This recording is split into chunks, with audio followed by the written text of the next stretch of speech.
Alright, let's move on. We're going to be covering chapters 12 and 13 on the immune system. This is an important one. This will be the last series of chapters that we're going to attack for the course. And of course, I sent around for exam 3, the take-home exam, and that's optional. You don't have to do that if you recall from class. If you do decide to do it, I'm going to be doing an online exam for exam 3, and I sent around a sample of that, some sample questions to see if that testing system is going to work out. Again, I prefer classroom, but we have to do what we have to do. So I want to get your feedback and see how that works, and that should be fine. And so I'll average the two together if you do the take-home. If not, we'll just roll with the online exam. So without too much more, I will prepare an outline of the things. Part of the take-home was the case study. I usually include case studies in the take-home exams. This one I wrote, I thought was appropriate to talk about the disease state and the like, and it shows you how the immune system can contribute to the pathogenesis, and that's one of the reasons why I included that. Alright, so let's move on. We're going to talk about host defenses. Now I'm going to try to do this in pieces, so when I go over this it won't start to all run together. So we're going to look at various different lines of host defenses. Now, one of the important concepts of the immune system is this idea of markers, and all those things are surface type of antigens, proteins, and carbohydrate type of mix that provide signals. In order for the immune system to work properly, it has to communicate. And if you notice, if you step on a nail in your foot, your immune system has to know that we need to create an immune response against the things that might be entering through the foot. And so there's a cascade and eventually a communication that goes on that allows that sort of thing. And so we're going to talk about the different body systems that participate in that sort of thing, and how the lymph system is really our secondary plumbing system. And we'll talk about more of that. And then non-specific immunity is really what we're after for this chapter, at least to get it started. And then we'll talk about innate immunity, T and B lymphocytes involved in specific. Now this is an adaptive type of immunity from the T and B lymphocytes, so thymus and bone. But that's where they have their origins, or the cells, the stem cells, and they get the naming from that. So let's go over that. 3 lines of host defenses. We're going to talk about first line, which is skin, mucous membranes, secretions, and various things. Second line are the phagocytic leukocytes, antimicrobial proteins, and there's a slew of them. But you can see, anytime we see a word with an IN at the end, it's a protein of some kind. It's active. It's usually got some sort of enzymatic or signaling activity associated with it, but defensin and integrin and those sorts of things are antimicrobial proteins. And then the specific defenses, which is the adaptive immunity, we're talking about antibodies. And these bind antigens, and you can see the various different types of antigens, but one of the things you'll hear me harp on is structure and function, and I think you already know. And this fits in like a hand in a glove, but also charges. The shape of that protein is also the charges of these proteins. So if there's a positive here, there's a negative there. And all those help facilitate these sorts of things. So host defenses are multi-level.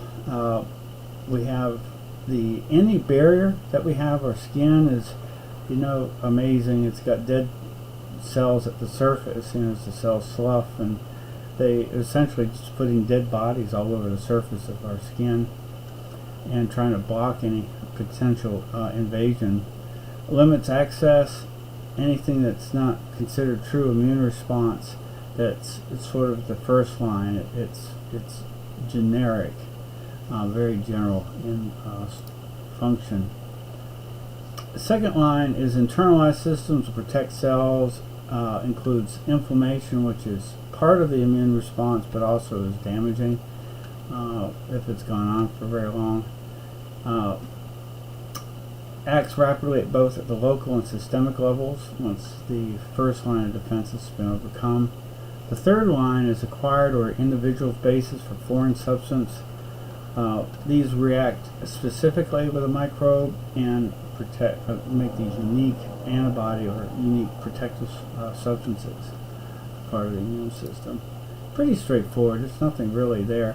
Here's just a sort of an overall flow chart that's in your book, and you can see physical. The microbiota is an excellent barrier.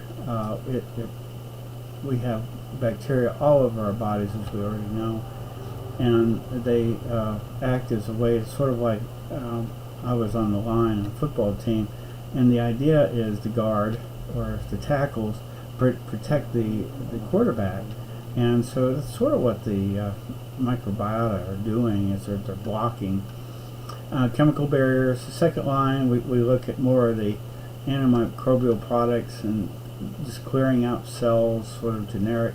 And then these two, I just want to make a point, that's why this graph is really nice. The second line and the third line do communicate. We have certain cells that take information from the second line and use it in the third line. These are acquired in specific, so we have to get some intelligence or some background information, and we have delta T and natural killer cells that help do these sorts of things, and then we produce types of cells that either communicate or secrete antibodies. So a lot of the defenses have to overlap, and they're redundant. You know, when we send things up the NASA to the space station and things, if a computer fails and it's controlling all the major systems, that's it.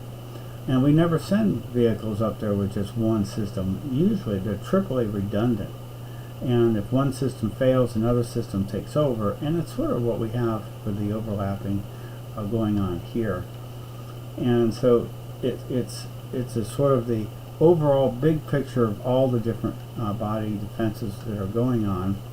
And the immunology is the body's defenses and responses.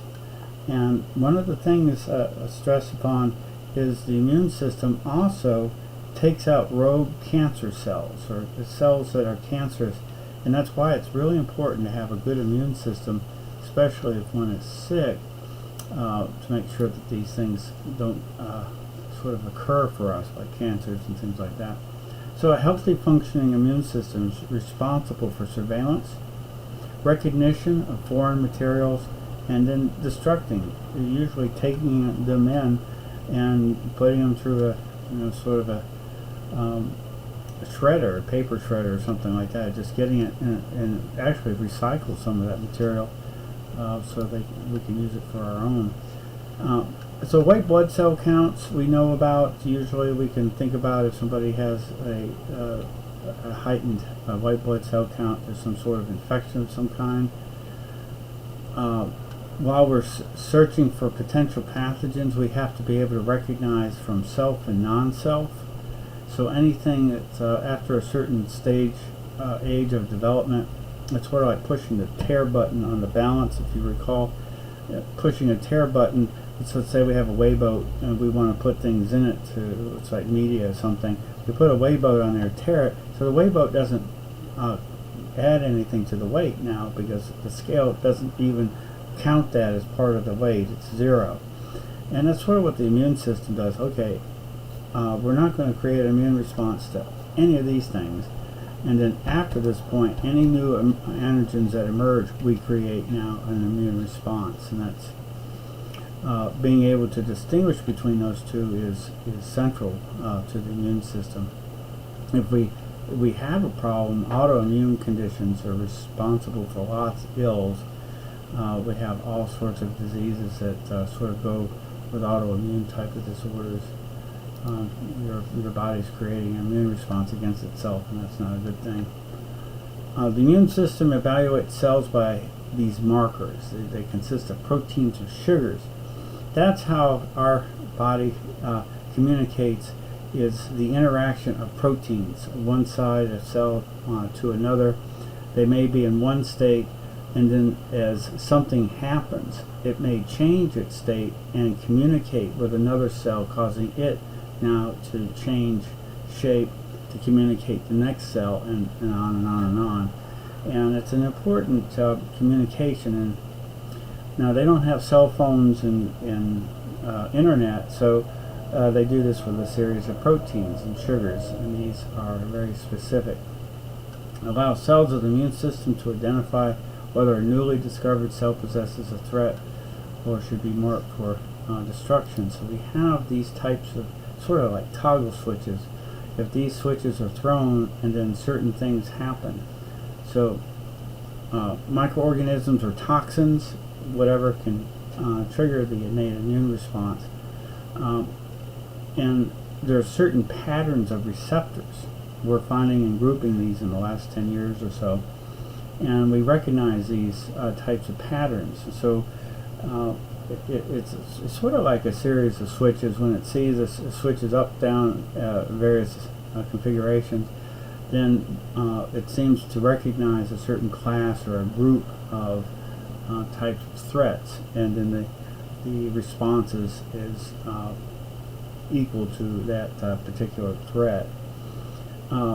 It doesn't confer any long-lasting immunity. It turns on certain types of responses, I guess is a good way to put it.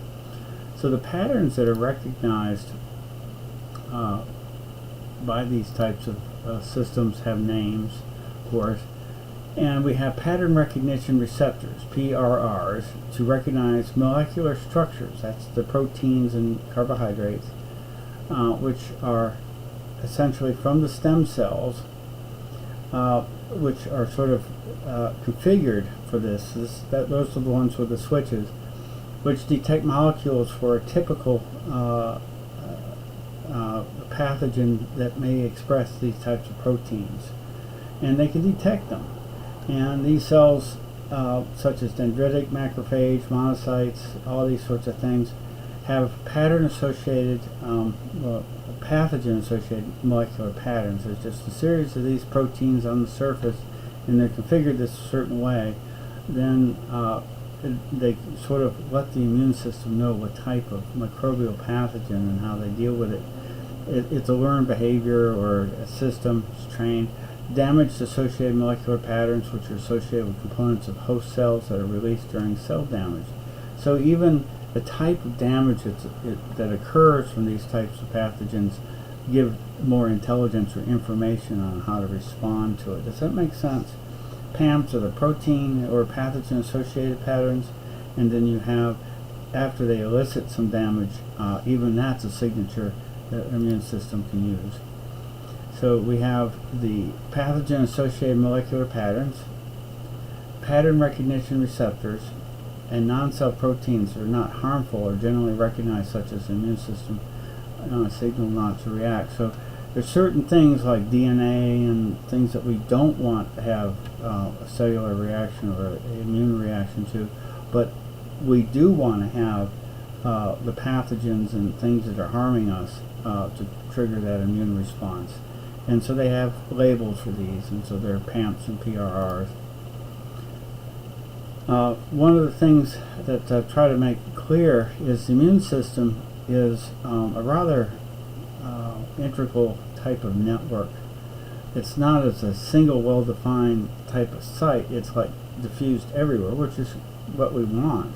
It promotes surveillance and recognition processes that are universal within the system, so all the body parts understand these types of communications. The effective immune response activities of one compartment must be communicated to another compartment, and we do these through these mononuclear phagocyte systems. And it's just a way of the way the network is built. the direct contact of tissue cells and extracellular fluids, which are carried by the blood and lymphatics, which happens to be throughout, and then the cells and chemicals that originate within the system diffuse out through, so the whole body is getting the realization of whatever is going on. So again, it's just the lymphatic system is sort of a series of these vessels that are everywhere. Now, the lymphatic, I try to communicate the way an instructor told me once. We have the core circulatory system. This is sort of the drip pan that goes around the circulatory system. And so it's collecting and absorbing these types of fluids or bathing cells and that sort of thing. And it's got its own pumping system or circulatory system, I guess you could say, that is dedicated for the lymphatic. And once it collects these sorts of things, it dumps it right back into the circulatory system. And so it is part of it. Now, if you have a washer, let's say in an apartment or something, one of the things that you want to do is to put a pan underneath that washer, because if it were to overflow, it would go and get caught by that sort of pan that goes underneath it. That's sort of what the lymphatic system does. It captures things that by design our circulatory system does leak, and that keeps it. And that's a way of sort of surveillance, because it's bathing things. And so the circulatory system and lymphatic systems do work together. And they you can see when the lymph collects and dumps it back into the circulatory system, the immune system is all one part of the big system. I hope that makes sense. It's all part of the larger system together, but that's how they work together there. So the functions of the lymphatic systems provide a route for a return of extracellular fluid, so that drip pan material gets dumped right back into the circulatory system. And it's a way for it to render surveillance, recognition, and protection, even in the nooks and crannies. So we can't have things that's hiding out on us. The lymphatic fluid is carried. It's sort of like, it's blood-like components that move through the vessels. It's sort of like the serum component if you look at the lymph itself. And the lymph itself is similar. It doesn't have muscles in their veins. They require the muscle contraction to drive that particular system. It's extended throughout, but we have nodes at various areas around the armpit, right around the tonsils, in the groin area, and various other places. And of course, it's tied into the circulatory system. Primary lymphatic organ, site of immune cells for birth and maturation, is the red bone marrow and the thymus. And the secondary lymphatic organs of the immune system are lymph nodes, spleen, and various lymphoid tissues. Now, we can live without a spleen. It does diminish some of the red blood cell to get recycled, because it's one of the things the spleen does. But in addition, the red bone marrow can take over most, or if not all, of the functionality of the spleen. And so there's the redundancy, but it's better to have the spleen if we by all means can keep it, of course. Important intersection between circulatory, skeletal, and lymphatic. Of course, the skeletal system is composed of the muscular system that moves it, and so we need all of these things to help create the circulatory by the muscle action. But within the skeletal system, the long bones and the like are important for the blood cell production. All of these things have redundancy and also multiplicity of function. So in addition to being able to stand up on bones and things like that, it also is serving lots of other functions of blood production and the like.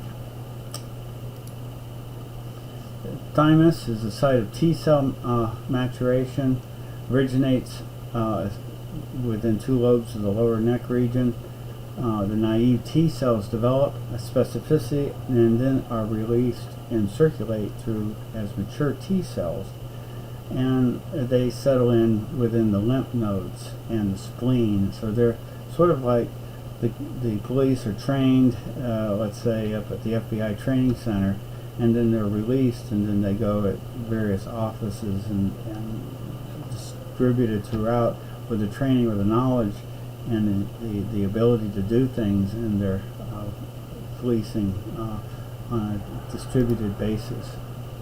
The lymph nodes, small encapsulated bean-shaped organs. We've already talked about where they're located, various places. Should be somewhat of a review. In the spleen, the location, of course, we see where that's nestled.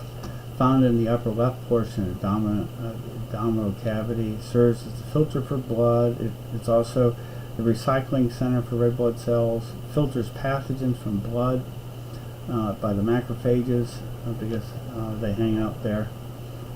Storehouse of blood can be released in the event of hemorrhage. So it's sort of our last release of blood when we're having a catastrophic event.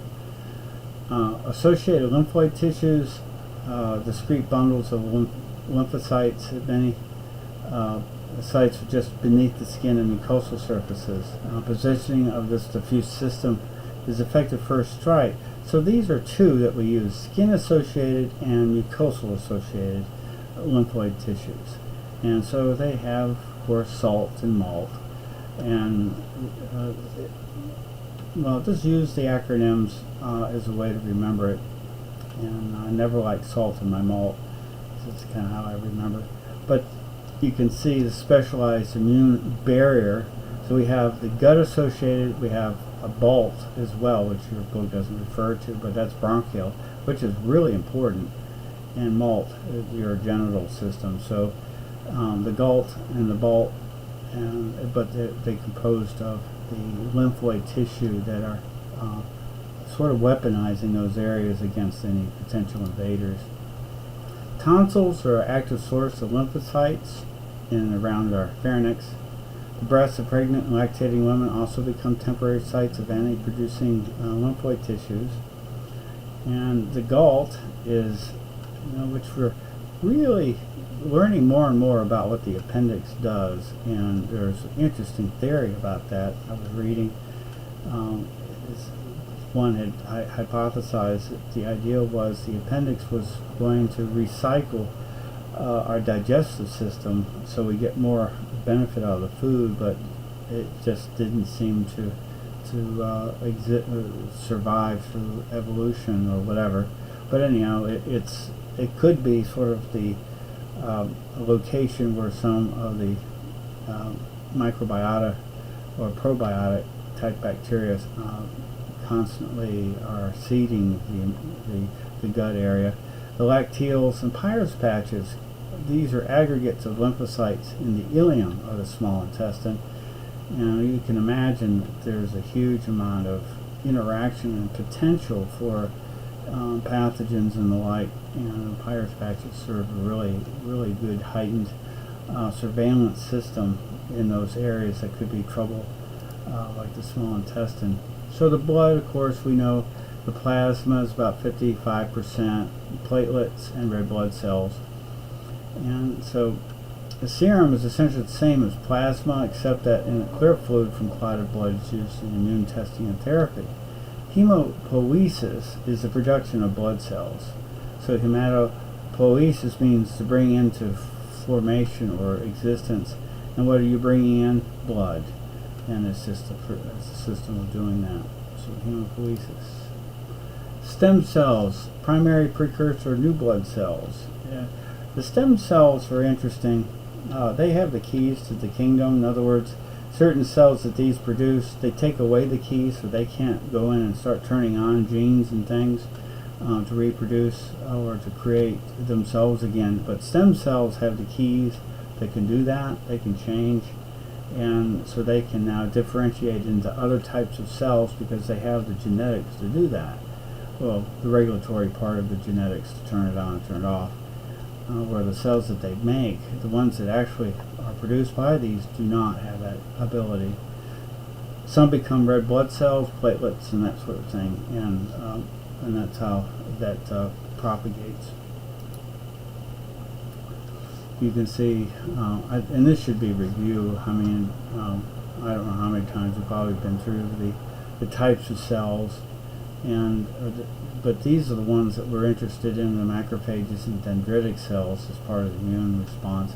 And then the T and B cells, are the lymphocytes, are the really important type that they release the antibodies, and these are cell-mediated immunity, and the cis B cells. So these act as sort of the communicators that turn on and regulate that response.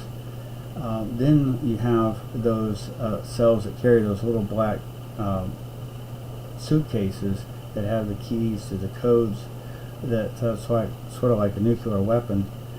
These can actively kill cells if needed, and they can do it very effectively, in addition to all the other types of cells that you've previously studied in your careers there.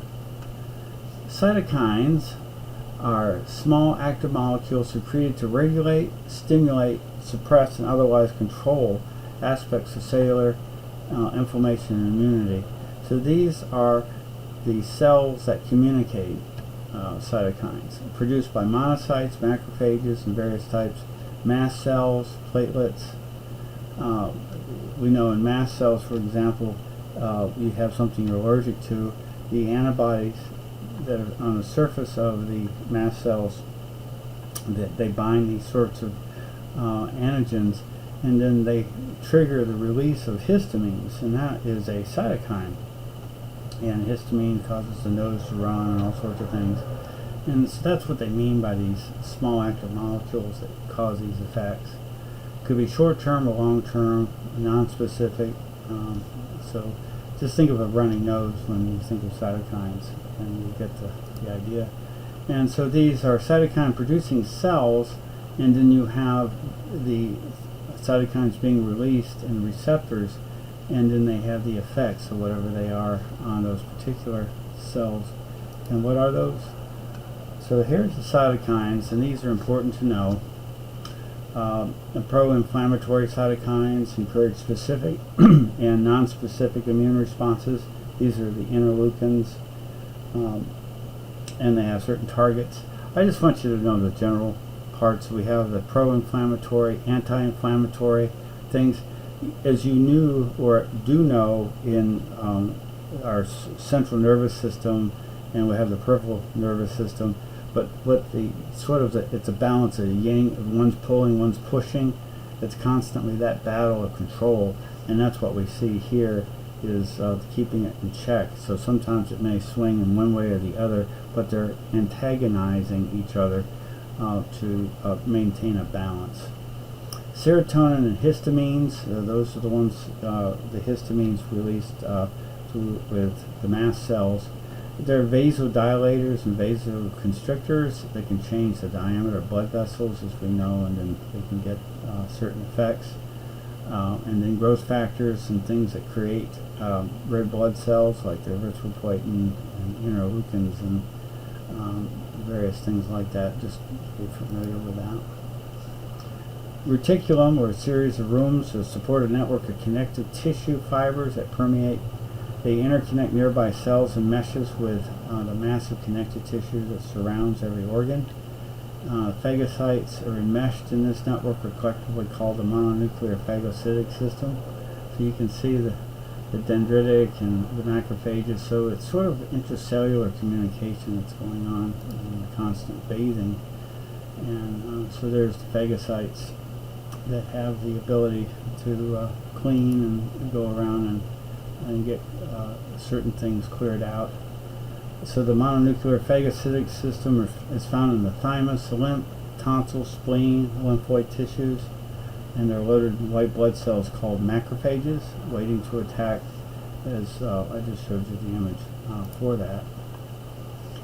So the next section is we're going to be identifying the first line and various defenses that kind of finish out this section The first line of defense is inborn non-specific physical barrier and chemical barriers, and P, the microbes and various things. And you can see sweat, low pH, wax in the ears, tears, a lysozyme in the tears in the eyes, and a lysozyme that's also in the saliva. I don't know if you've ever put eye drops in your eyes and then you can immediately taste it. Those two systems are connected, the eyes and within the mouth itself. And mucus, of course, urination and defecating are things that move out, of course, stomach acids and things. And those are parts of just defense systems by default. Built-in mucus of the skin, the stratum corneum, the tough outer layer, constantly sloughing off, leaving dead cells on the surface. Hair shafts are periodically shed, and so both of these, if you ever clean the input fans in your computer, that's usually the two things that you see the most. A lot of that's just skin. Flushing affects the sweat, removes the microbes. You know all these things, you've already been through this. Mucous membranes of the digestive, urinary, respiratory tract. The mucus coat impedes entry and attachment. Blinking and tear production, flush constantly, so we're constantly trying to flush these things. And then if we have a substance that's not good, we have vomiting and defecation, gets rid of these noxious or microorganisms from our system, like norovirus. Respiratory tract, nasal hairs trap larger particles. We have this copious flow of mucus, that conveyor belt of mucus flow. It provides that flushing action.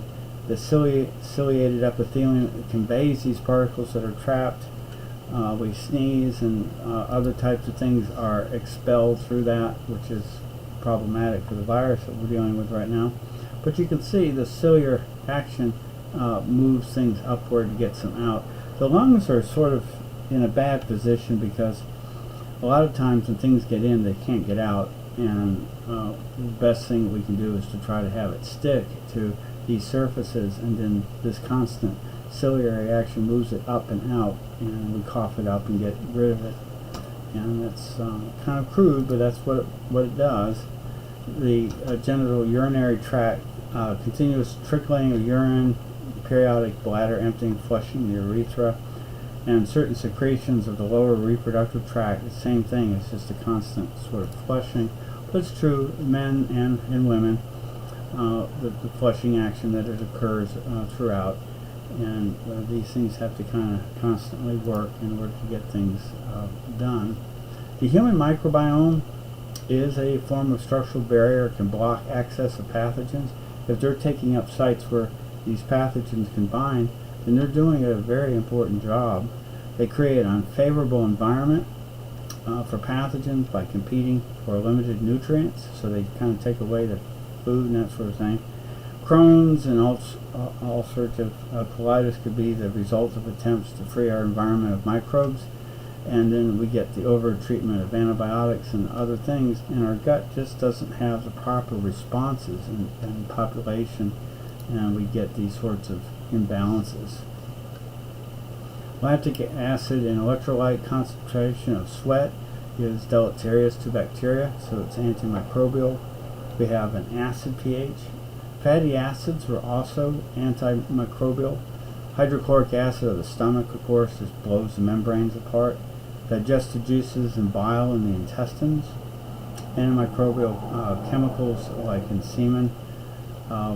Protective pH in the vagina, maintain normal biota. And so all these together provide these non-specific ways of getting these things. Loss of immunity or absence of normal immunity demonstrates a vital need for barriers of all types.